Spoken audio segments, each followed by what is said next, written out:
So we've got half a solar mass of nickel coming out, but that's, we said earlier it was going to turn entirely into nickel.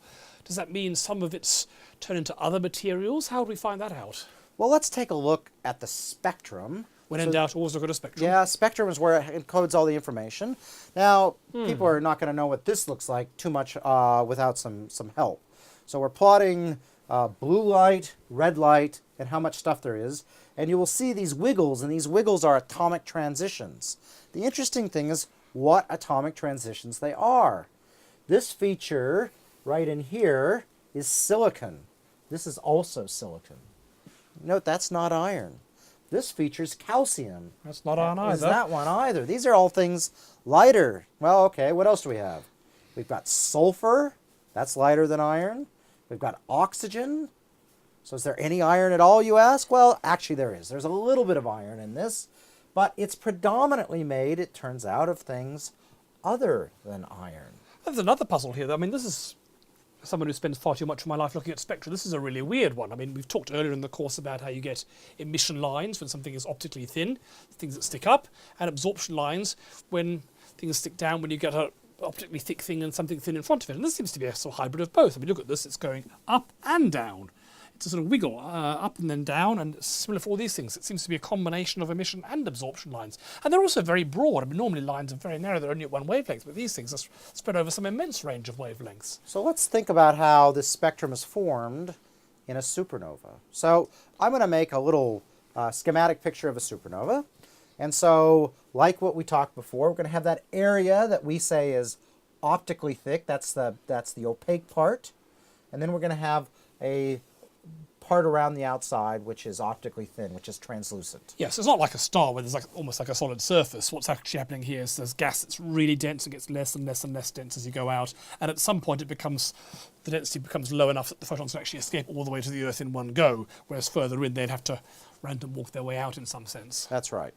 So, of course, if we're going to look at the light coming from that opaque part in the center, then as we found out earlier, that you get a nice, what we call continuum from that. That's a featureless spectrum that typically looks like a black body. And it rises to the blue because presumably this is extremely hot. It's pretty hot, yeah, okay. Now, of course, not all of those photons come directly to the Earth. Some of them are going to find an atom, so maybe, let's just say, a silicon atom that has a transition, it turns out, at about 630 nanometers. And when it does that, it may be absorbed by that silicon atom and then re-emitted, but not in the same direction. Typically, it'll go some other direction. And when it does that, that's taking a little bit of light out of that continuum. Yes, it's a classical absorption line, just like we get at the surface of the star, and we got in our dwarf novae when they were in flare, so that makes sense, but that's not like the spectrum of the supernova. Right. But we have a difference here. Remember that this object, we think, had a whole bunch of energy in a ball of gas, so the whole thing is expanding. It's expanding quite rapidly, probably, given how much energy we've deposited in it. And when you take a big ball of gas, or a bomb for that matter, and you look at it after the explosion, what do you see? The further away an object is from the explosion point, the faster it's moving, because that's how it got there. Yeah, so these bits must have been going fast, got us so far out, whereas these bits must be going a bit slower. Yep. Slower being a relative term, it's still pretty fast by most standards. Okay, so that presumably means they're going to absorb at different wavelengths because of the Doppler effect. So this is going to absorb at a wavelength that's shifted to longer wavelengths, a redshift. And they're all going to be redshifted, but this is going to be much more redshifted than the absorption from Well, there. these are going to actually be blue shifted, Paul, because they're coming towards towards us, us. not going away. So Yep. these would be redshifted. But we're not going to see them in You can't absorption. see them because they're behind that opaque bit. So you're right. You're going to get a different range of things. And indeed, if we have this be the rest frame, we would expect these things to be scattered out blue shifted towards us.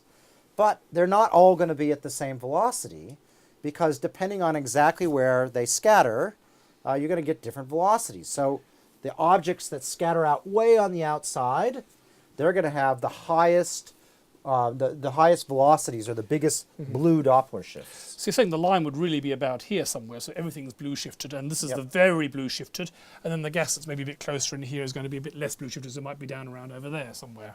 That's right. And so One of the interesting features is that the further you go out, the faster the material, so the more absorption, or the more Doppler shift.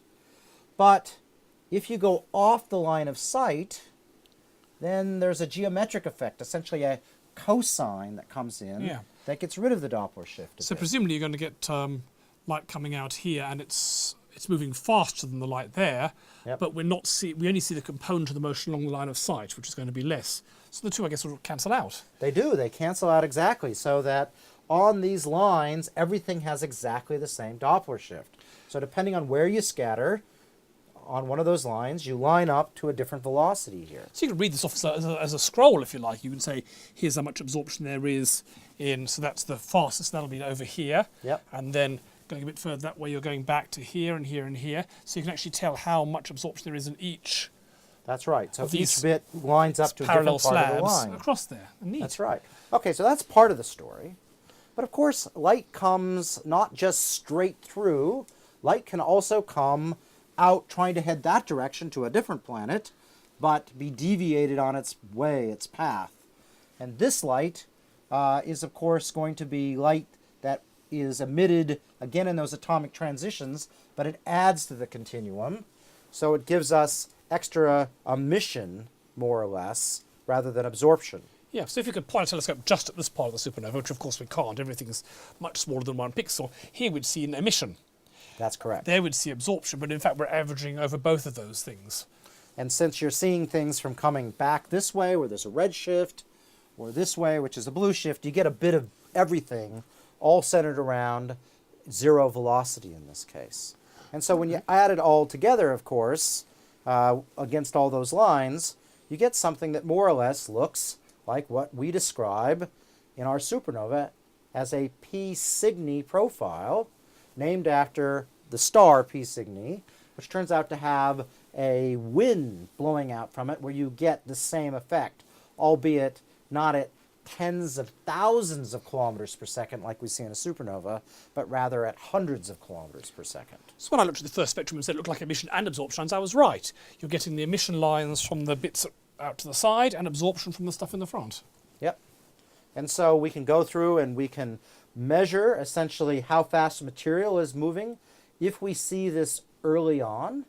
But of course, as the star or the supernova is expanding, it's becoming more dilute, right? Because you've got this big ball of gas getting bigger and bigger, which means you can see further into it over time. Yeah, it's kind of counterintuitive. You'd think if something gets bigger, it would appear bigger. But of course, it's also getting more spread out and therefore more transparent. So in fact, as it gets bigger, you may actually almost appear smaller as you look at things closer and closer to the centre. It can be smaller or bigger, but it's certainly going to be material that's further in and moving at a slower velocity. Yeah, so you're a race between looking further in and the stuff moving out. That's right. So if you look at it at one time and look at it a little later, you're looking further in, and so you'll see less velocity, and further still less velocity. And so the lines get narrower and narrower. That's right. And so you can literally peel back the star as an onion and see what's going on if you wait long enough inside. Cool. So that first spectrum I showed you was when the supernova was quite young and sort of at its maximum brightness, where you're looking, we think, on just the outer peel of the onion. So maybe we should look at it later on, see what's inside the star. What do we see? I mean, we need there to be nickel there. Do we start seeing nickel lines if we look right in the central regions? Well, here we are looking at 200 days. At this point, the object is so big that we can literally see right through the whole thing. And the spectrum has changed dramatically, and there's no, the calcium and the oxygen, everything's gone. And what do we see? Iron, iron, iron, nickel, and a little bit of nickel going away, around. Presumably, is it? Yeah, there's not much left at 200 days. And cobalt, you just can't see in this part. You need to look in the infrared to see cobalt. And so the center part of the star is that iron that we expect, but the outer part isn't. So we need to change our story just a little bit. Okay.